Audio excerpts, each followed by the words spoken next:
seremonyas sa pagtindog sumala sa isugo sa balaod ni Moises.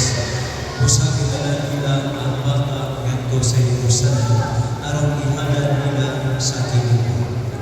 Mao kini ang nasulat sa balaod sa Ginoo.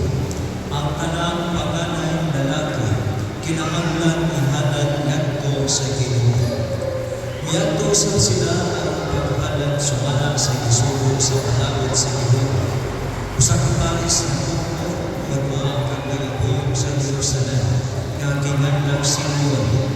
Maayos ang tao o mahadlokon sa Dios nagpaabot sa kaluwasan sa Israel.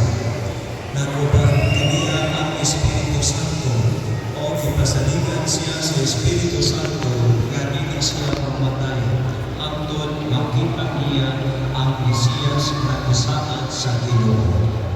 Minaduan sa Espiritu misulod sa signal sa templo o kinala dito inagubuan kaniya ang isugo sa balaod.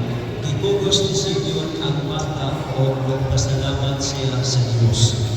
Karon Ginoo, kay imo namang gituman ang imong saad, itugot na ang imong sumugon halin ng mamananaw.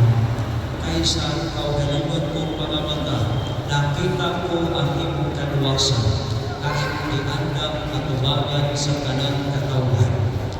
Usa kahayag na magpadayag sa inyong kanan, ngadto sa mga ining-Hudiyo, o maghanggang sa mga ang pamahan at kinahan sa data sa pagkadagog nila sa mga bukal na isulti ni Senyor bago kaniya.